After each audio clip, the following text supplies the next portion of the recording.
Well, hey everyone, welcome back to the Patreon community where we interview godly, amazing, incredible people. And then sometimes we get really good friends like Jason. So I'm glad that you're here with us. Absolutely, man. So stoked. In Delray Beach, Florida. Before we get into the content today, what I really want to talk to you about is starting a 501c3. Okay. Or another way of saying it, starting a nonprofit. Okay. A nonprofit, some lessons learned from that, what we can glean from that time. But before we get into the context of the nonprofit in the House of Blessing ministry, explain to people right now where you're currently at serving Jesus in this season and in life right now. Yeah. So my name is Jason. Serve as the president and executive director for House of Blessing. That's been going for 10 years in Bashiniva, Mexico. Bashiniva, small little town, 2,500 people, mile high up, 5 hours south of El Paso, Texas. And so we've been down there for 10 years. Prior to that, was a pastor up in Washington State, Youth College, doing music. And then God radically changed everything and told us to pack it up, sell it, and head south of the border. We've been down there ever since. So by the time when I planted Redemption Church in Delray Beach, God sort of sent me southeast to Florida and sent Jason to Mexico. Yeah. One question I like to ask people when they come on here is, do you remember how we met? Oh, man. How long ago was it? What did it look like? I remember how my wife and I met your wife. Okay. That's a good memory. So we were, I had just come back from Bible college and living in Europe for almost 9 months. Met my wife, we started dating, and we went to a college group that Calvary Olympia had. Mm-hmm. And I remember walking in, and this gal was playing piano and singing these incredible harmonies with a guy doing worship. I don't think you were leading worship. I think it was Ben or somebody. Yeah. I did a lot of different things. So and I was like, age, wow. Yeah, I was like, wow, that's incredible. And my wife was like, oh man, her voice is beautiful.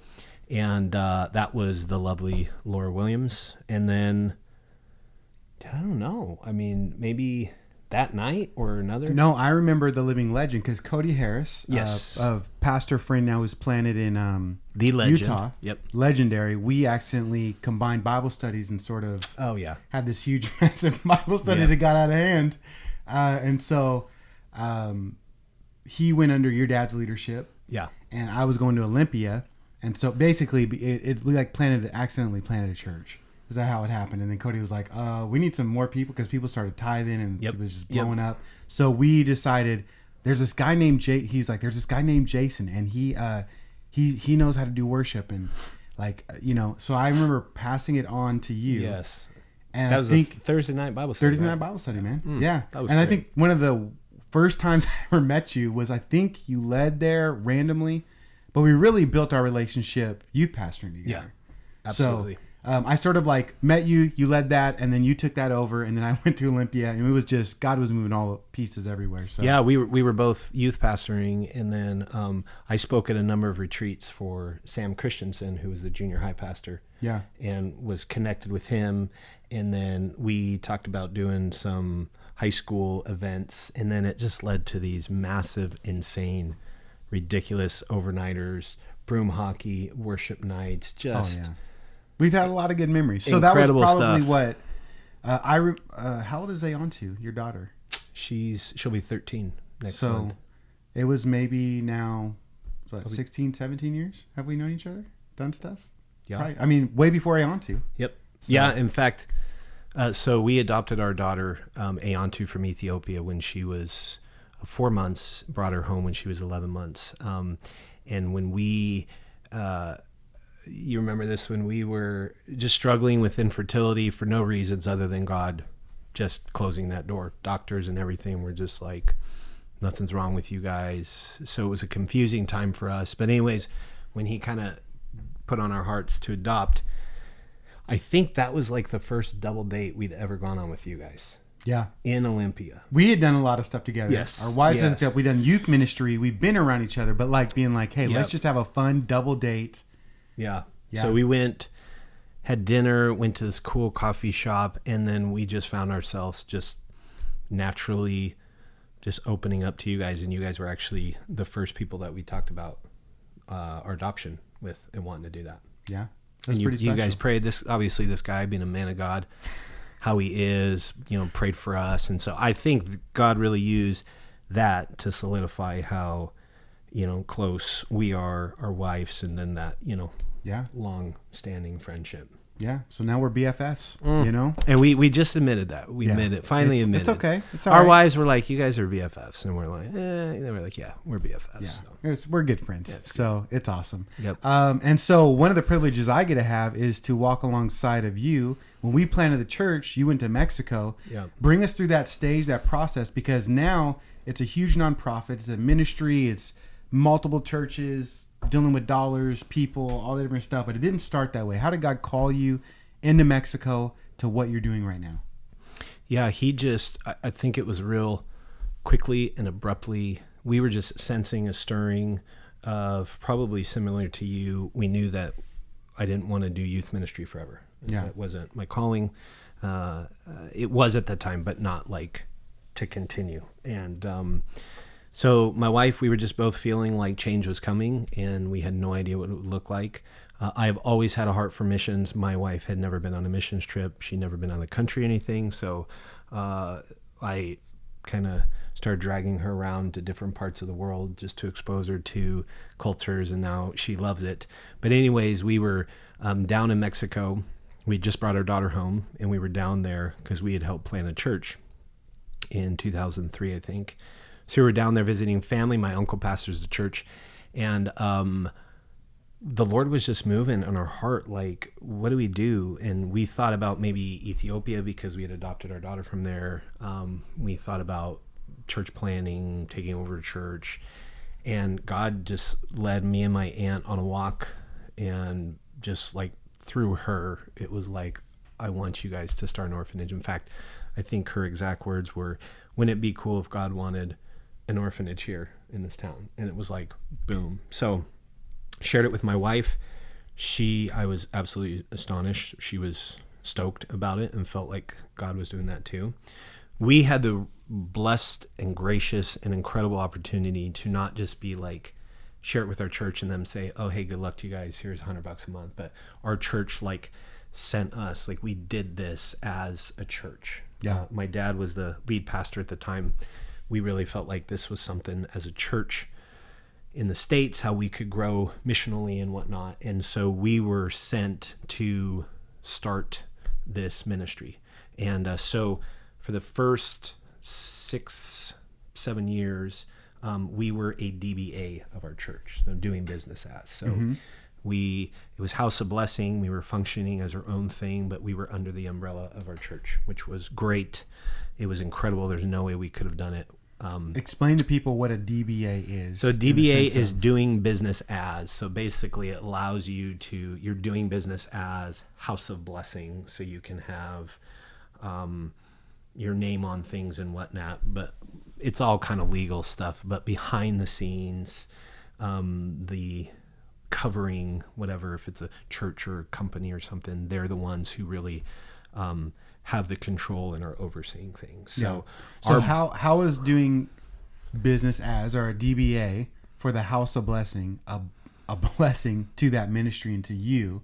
Yeah, covering the legal work, because we're going to get into why start a nonprofit, but a lot of us, especially as church leaders, church planners, when you put all the information and effort into a 501c3, you can have ministries underneath you doing business as, and cover them and help them, and that's a ministry that's really important and good. So they not only financially helped you, but they in the back end legally helped you. Yeah, I mean, so what financially helped, sending teams down, helping build the orphanage. We bought 40 acres and started constructing this 7,200 square foot facility.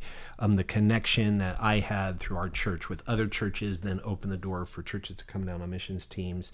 The bookkeeper for our church was helping do the books. So there was so much that the church was, hey, as we do something that no one has ever done before in our church or people that we know of, having that was just a tremendous blessing. And then as things grew, even more, and God really did exceedingly abundantly above all that we ask or think. And more churches were getting involved, and it was just growing. We were in a meeting earlier today. How many mission trips or mission teams you said have gone alongside of you? And I would interns and just mission I would teams? say we probably over 60, probably close to 70 teams that have come from all over the United States, people from Canada, people from all over Mexico. We had an internship program where we had over 20 high school, college age kids that have done an internship from either 3 weeks to 3 months. Yeah. Some of those continued for longer, and then 3 of those became full-time missionaries. Yeah, we've sent 2 from our church. Hoping to send more. So it just as stuff like that was happening, it was growing. It was just apparent that it was becoming a lot for our sending church, and we wanted to spread our wings a little more and utilize other churches, other skills, other giftings. And so there was a lot of prayer between our board down in Mexico. So when we started the orphanage, we became an NGO, which is non-government organization. It's their version of a nonprofit in Mexico. Okay. And all throughout the world, they're called NGOs. So talking with the board, talking with the elders and pastors and stuff, it was apparent that, hey, at some point as this thing continues to grow, we should look at what it would mean and look like if we branched off and became our own nonprofit 501c3. Yeah. And so let's get into that because praise God, you've grown. You had many, multitude of orphans, children. You want to talk a little bit about that, about as far as you went from when I first met you, there was no property in Mexico to God giving you land, to giving you property. But explain a little bit about that as far as the personal growth and assets and the ministry is taking place is incredible. So that trip that I was telling you guys about in April 2012, when we were down there and the Lord called us. June of 2012, we announced it to our church. In August of 2012, we moved down there and bought property. So from April to August, it was this. I don't necessarily recommend maybe something happening that fast, but God used it and blessed it. So we bought 40 acres. We started building.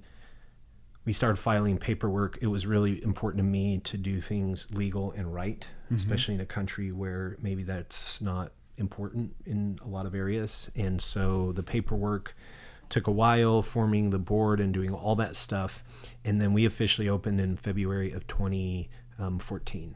Okay. And we began to receive kids. A lot of kids down in Mexico, they don't even really call them orphanages, so I should refer to it as a children's home. It's more like foster care because a lot of the kids are single moms, a grandparent that, they need help in raising their kids. And we did have some true orphan kids who were brought by the government who had no mom or dad.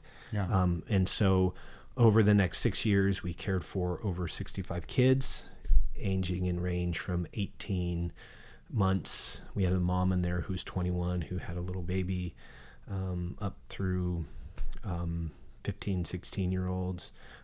We had a wonderful staff. We had interns and all of this stuff. And everything was just blazing and growing, and we were anticipating that 2020, obviously before we all know what happened, that was going to be one of our biggest years. We had launched a couple outreach programs to the community, started doing English classes on our campus in the evening, Tuesdays and Thursdays. Those filled up immediately. It was really cool. We opened up a coffee shop because you got to have a coffee shop, man. Come on, you got to have a coffee shop in a town of 2,500 2,500 people, man. Average no more average income is what, $20 a day, $10 a day? No, probably $12 to $15 a day. Yeah. So there's nothing like that in our town, and both my wife and Jackie have been in coffee, worked at Starbucks and Austin Chase and coffee for a long time. So our desire was to do this coffee shop, obviously, because we love that. Bless our staff, mission teams when they come down, but then for the community. And so people would come to English classes. They'd come early. We'd open up our coffee shop. They'd have a great cup of coffee. Then we do English classes. We started a sewing program, outreach program to help teach women how to sew And so things were just amazing. And then 2020 came and drastically changed. Drastically changed everything. For you, you've dealt with a lot of change, and even thinking from going from a DBA to a nonprofit. Yep. There was a lot of change and a lot of decision. How did you process change? What made you want to change and say, okay, this is we're busting at the seams. There's a lot of ministry. We want to do more. Want to preach the gospel more. Want to work with more churches. Do local. What was the sense and the calling for you to move and to change? Now, obviously, with 2020, a lot of people didn't like that because God said, "I'm going to change it and do it." Yeah. But oftentimes, God will lead you into change, and we were sort of leaning more towards that. I say we because I'm on the board. Mm-hmm. I've been going down there for years with multiple team stuff too, and so. And just talking through, praying with you, like, but maybe there's someone that's maybe at a DBA but wants to process to like, man, is this the right move to go to a nonprofit? Like, what helped you in that leading to go to change? What I would say two main things. One was I was at a conference, CAFO, Christian Alliance for Orphans. I went to this conference. It was at one of the biggest churches I've ever seen in my life in Nashville. It was like 7,000 seats or something, and there was thousands of people, and there were governors and isn't it the politicians. Biggest conference like for? I mean, one of the biggest conferences for this specific subject of orphans, caring for widows. Those and the workshops. I mean, you're talking like licensed counselors and people that like understand. And I felt like drinking water from a fire hydrant. People have used that analogy where it was like, oh my gosh, this is so incredible. So I went back the next year. I took my wife and her daughter because they had a program for kids, and I went to a session, and it was this lady, very successful lady, Fortune 500 company, and she was talking about how you should not be under churches. Like it was specifically. You're like, wait, what? I was so blessed by a church, and people have the good hearts. Okay, so why did you say not that? In a negative way, but she basically just said, nowadays in this day and age, because you're a DBA, and obviously like government is kind of crimping down on nonprofits, and when you have money and stuff flowing, there's a lot of companies and places that have taken advantage of that, and so rules and stuff had changed. And so she was really just saying like, these are some safeguards that you guys should do, because there was people who have nonprofits from all over. So afterwards I went and talked to her, and I said, I got a question for you about the whole church thing, because we're at DBA and this is how it's been going. And she said, I would recommend that you come out from under them as soon as possible.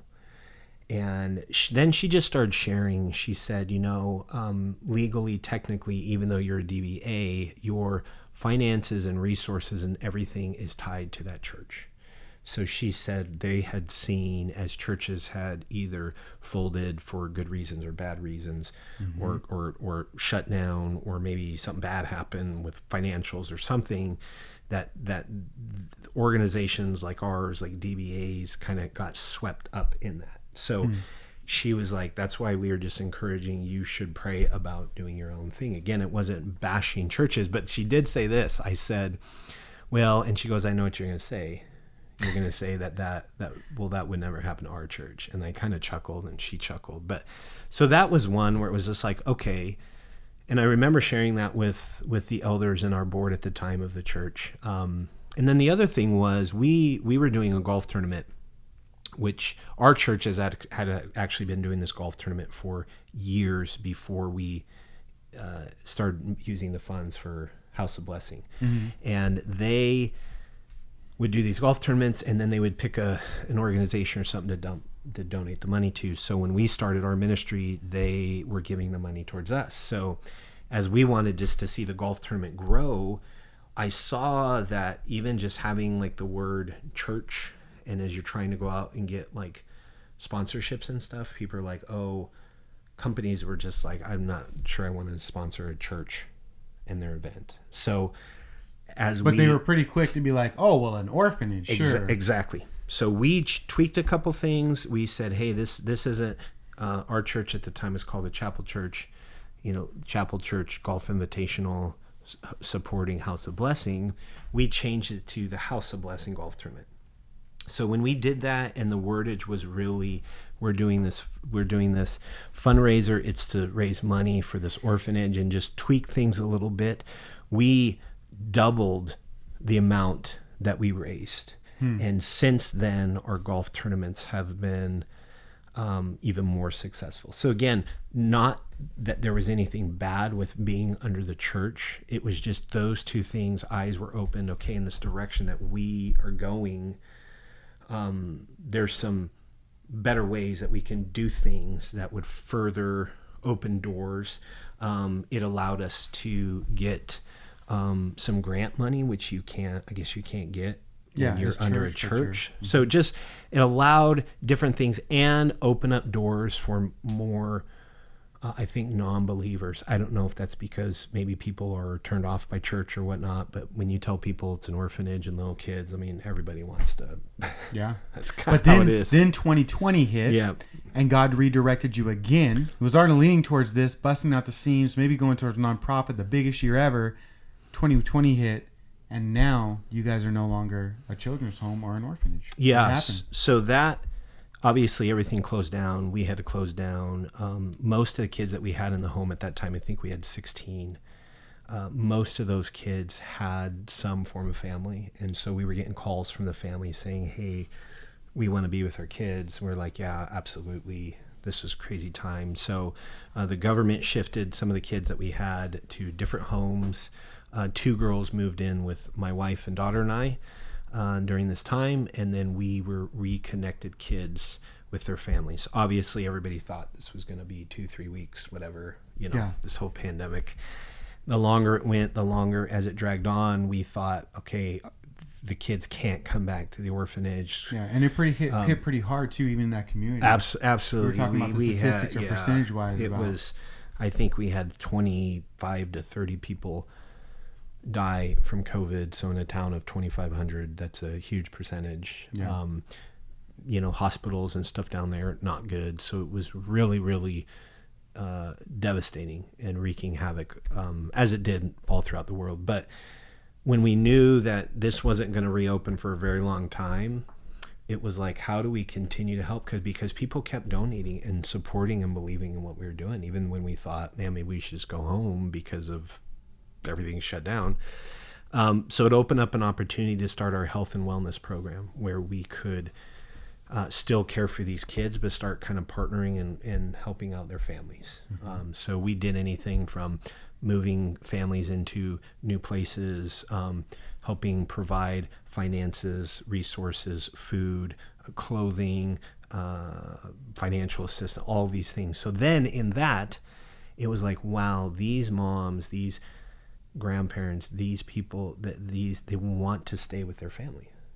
So then as things even dragged out further along, it was like people started asking, donors, supporters started asking, well, are you guys ever going to open up the orphanage?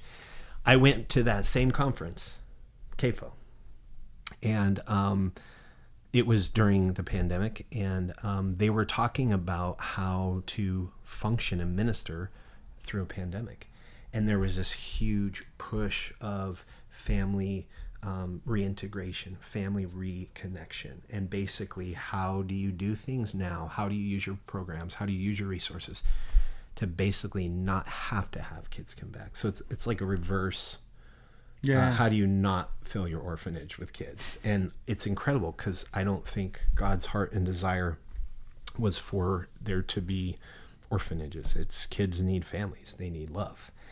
So then when we realized that, it was like, great, what do we do with 40 acres and this beautiful property and all these buildings and all the funds and stuff that have been invested in this? What do we do now? And then that's when God opened up the next door and confirmed that we were to start a Christian school on our campus. Yeah.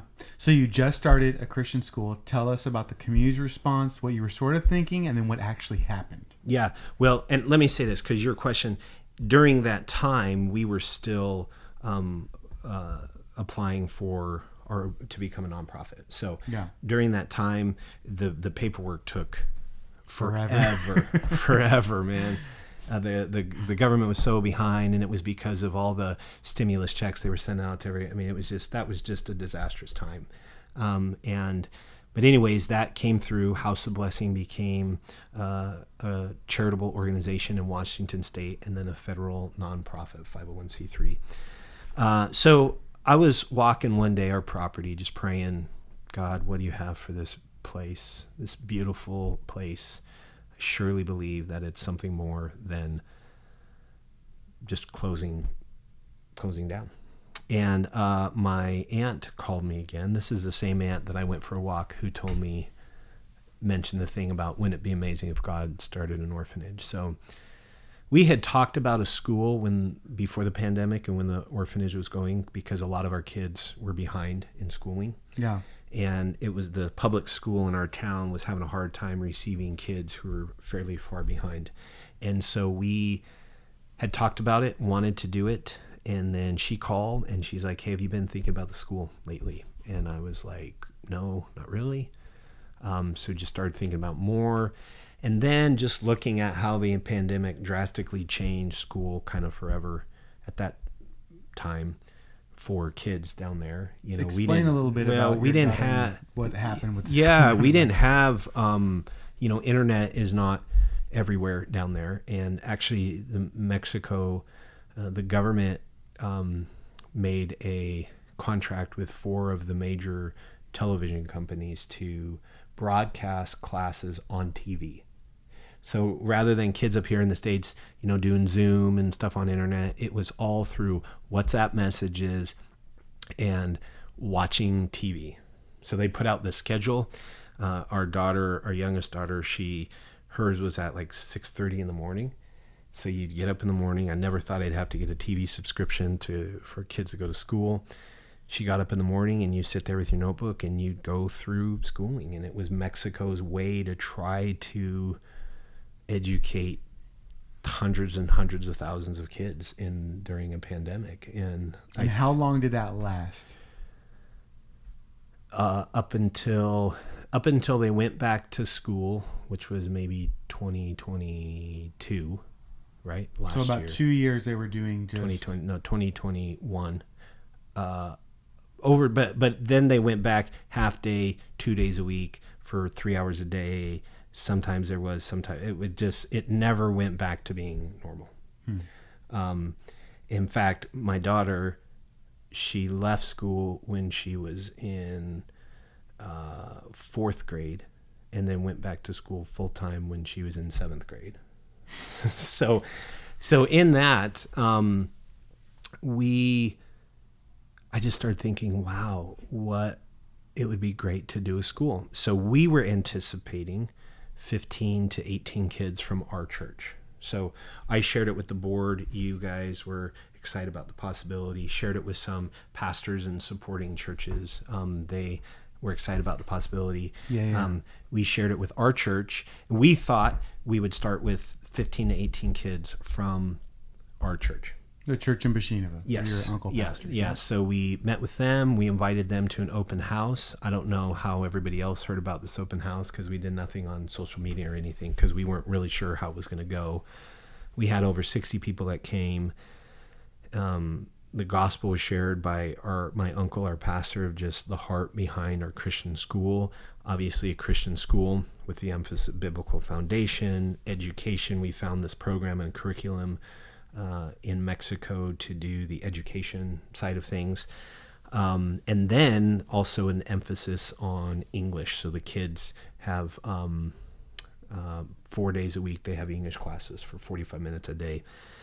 And so a lot of people came to that. Then I still thought, man, even when it comes to registration and people have to pay, we calculated how much it would pay. Obviously, people couldn't afford to pay what it would cost. So House of Blessing came in to underwrite and to help support and get the school going, as well as donors and people in the States helping. So we charge 1,000 pesos for the tuition a month, which is about $45 to $50. But then how much does it cost per child a month? It costs $150. So each child we were covering or trying to raise about $100 per child. hired staff. We have a staff of 14 teachers, cooks, admin people, and God really just laid it out. And we had to get that big of a staff because when it came time to register, we had over 50 kids that were physically got registered. We had to cut off the registration date because we were getting so close to our start date of classes, September 5th. So we had to say no to another 15 kids. We didn't even have teachers at that point. The building wasn't ready. So that was another, like, okay, God, if you're going to do this. Yep. And when it was all said and done, I think we had 53 or 54 kids registered, kindergarten to junior high. Started classes September 5th. It was amazing. It was incredible. The response that we got from the community has been amazing. And there was some resistance, I think. People in the public schools just wondering, why are you guys doing this? Like, what's the goal behind this? My heart was never to be like, oh, these schools are bad, this is why we're doing this. Yeah. It was more so we have a heart and desire to reach kids in a specific way, especially in regards to obviously biblical truths and foundation, and then English. And so I think that's what was one of the biggest draws. And so the first semester was amazing. We just started our second semester last January. Before I came up here, we had open enrollment for the 2023-24 school year. Mm-hmm.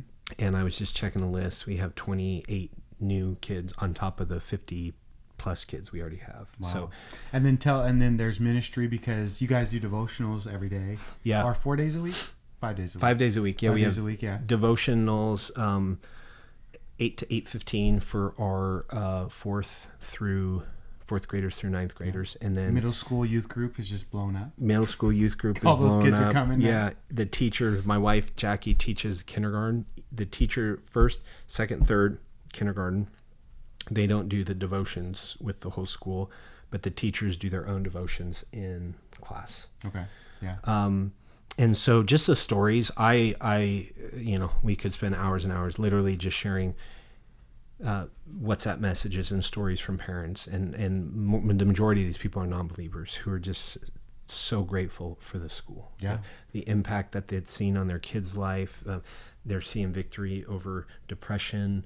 They're seeing a change in study habits. We've had, like, no joke, kids who were like, Christmas break down there is 3 weeks long, and kids were like, oh, 3 weeks without school. Kids, parent, when can we go back to school? My office admin, her son is in our school, and she was going, working a couple days when they had break to help in the office, and he was like, you're going to school? How come I can't go to the school? And she's like, well, we're on break. And he's like, oh, but you get to go to school. So just little things like that where we're just seeing these kids are really enjoying it. It's a safe place for them. We offer transportation vans, which we got to pray for more vans or something, because with this many more kids are coming from other towns 15, 20 minutes away. They're hearing about the school and they want their kids to come here. So I don't know, man. I think God is we're trying to, like, fasten our seatbelts and hold on, because I really think he is just saying, prepare yourself. And, well, now ministry is thriving, or nonprofit. You've come through that, but just take a step back. What are some challenges and things that maybe surprise you by starting a 501c3? What are some things that you had to overcome, or difficulty, or just, you've mentioned it. It just, the paperwork took forever. Yeah. Especially being in a foreign country to an American country, do all the legal stuff. Like, what are some things you faced starting the 501c3 that you learned from? Yeah, well, I think anytime maybe you do something that is registered with the government, you're playing by a different set of rules, right? So they want to know more about what's going on. In fact, part of the reason why I'm out here is I met with one of our accountants out here, and just one of them, because we have 3. Yeah, we've got because in Mexico we're a nonprofit. We have a bank account down there. So when you're sending tens of thousands of dollars to a bank account in Mexico, you don't want that to look weird, right? Now day and age, with all the issues going on with cartels and the drug problem and stuff. So we had to have a special account down there. There's special things that we have to do when you're sending money, the type of account we had up here. So that's been kind of a challenge, because I think before, when we were a DBA, we were just doing things and going about it. I don't think we were doing anything wrong or illegal at that time. But it's just a different set of rules. It is different set of rules. Learn the rules. Yeah, and when you're like, when you're getting grants, when you're doing golf tournaments and you're raising tens of thousands of dollars and you're getting grants, and people, they want a tax write-off, they want a donation statement for things. So all that stuff, I didn't really think of how much work it would go into it. So not necessarily like super hard or bummer stuff, just an eye-opening to, wow, this is a big deal, and even more so wanting to do things right, honor the government, both in Mexico and here in the States. And I think that's one of the main reasons why God has been so faithful to bless what we're doing, because we have a team that has just wanted, including our board. There have been times when it has cost extra money to do things right and legally, but God has He's blessed us for that. So if any of you guys are thinking of doing nonprofits or any of this stuff, man, I would just say honor God in everything, like no matter what. Yeah. And he'll bless that. He will bless it beyond measure. Yeah. And one other thing I think that I saw is on our end is get not just coaches, but get people that are skilled and know the law. I mean, it's worth a plane ticket for you to fly out here to meet with the accountant, so we're doing things right. Yep. Or when you sending you to the conference, I even thought like maybe next year I would go with you, just because it's been so helpful for you, Jackie, to go to that, know people that know the rules, learn from them, be humble in that, because you do have to grow. Yeah. And that's a good problem to have 30 more kids register and having to raise funds. It's an act of faith. It's always going to be going from faith to faith, but it's important that we humble ourselves in every season, not thinking, well, now we're awesome. Look, we had this many caring for kids, but now we're like tripled and blah, blah, blah. Well, we still need to walk in humility and learn from others. Yep, absolutely. And you've done a great job of just trying to continue to grow in your leadership. And, if you're starting a nonprofit, you're going to be growing in your leadership. Continue to learn, continue to get the education, to go to the seminars, to get that advice and that counsel. Because, it's okay to say, I don't know what I'm doing, but it's not okay to stay there. Yeah. And really do your homework and do your research. Nonprofits for churches are different. 501c3s are different for churches than they are for organizations like ours. I didn't realize that either. So Neither did I. Certain things that churches are exempt from. So even if you're hearing from people, maybe churches that are saying, oh, you don't have to do this because we don't have to do this, still do your homework. Because if you're doing something like us, again, that Christian Alliance for Orphans, check that out, kfo.org. You can reach out to me, connect yourself, or look into stuff, because you want to make sure from the get-go that you're doing it right. I was so glad, even though it took a long time, both when we did in Mexico and up here, we did it right from the get-go. So I feel like systems are set up now and in place. Obviously you tweak stuff, but it's in place now where we can just pedal to the metal, serving the Lord, just going for it. Yeah. Well, what's one last word of maybe encouragement that maybe, obviously it's more of your story, but it's the sort of the subject matter of starting a nonprofit, a 501c3, or a non-governmental agency or organization outside of the U.S. And so, like, what's a one word of encouragement or just advice that you'd give to someone that's interested in starting a nonprofit? I think if you're interested in starting a nonprofit in the States, again, just look for people to get connected with. Who you don't want to reinvent the wheel. And there are so many people out there that have done this. Like, we connected with a few nonprofits. They sent us articles of incorporation, really walk through us of, hey, you can use this, you can, here's tips. One organization said, we can connect you with a lawyer that we used. So do your homework, do your research. If you're wanting to start something in another country, do your research and then do more research, because when you go to another country, I think a lot of people think, oh man, we're going to go this country and we just want to serve the Lord and do this. There's so many things I would have changed in going to Mexico. So get connected, right? That is what churches are about. It's what things like this about. It's networking and connecting with people and saying, hey, I heard you do this. Can I grab coffee with you? What can I glean from you? It won't take away anything by you doing that, other than some time and maybe $5 because you're buying the person a cup of coffee. But do that, and I think it will just help tremendously. Yeah. And so part of this Patreon community is to connect you with people, church planners, missionaries, nonprofit presidents. And so all Jason's info will be in the link description, the House of Blessing, his email, maybe information about that conference, some resources. Yeah. So that way, if you want to reach out to him, you can send him an email. You can call him, hook up with me. We can get you that information in our community and give you those resources to help you in your process and what God's called you to do. And so, Jason, appreciate you, man. Yeah, man. Man, what a blessing. Just sharing the story. I'm pumped again. Just so what God's doing. It's going to be incredible this next year. So I've grown. I've been blessed as a leader to serve on your board at the House of Blessing. And I love it, man. Next month, taking a small mission team. And that's another thing I want to tell you guys. Like, he's done a lot of mission work, a lot of intern stuff. If you are a church leader or a pastor even that want to take teams, or not even a pastor, just a leader, just coming across this video. If you want to take teams, reach out. There's a lot of opportunity. The harvest is plentiful, but the laborers are few. And so we always pray, and God sends, and it's a blessing to be able to share the vision of this ministry with as many people as possible and with you today. So thanks, guys, so much for listening, and we'll put all the info in the description, and be praying for the House of Blessing, Jason and Jackie Sanchez down in Machineva, Mexico. See you guys.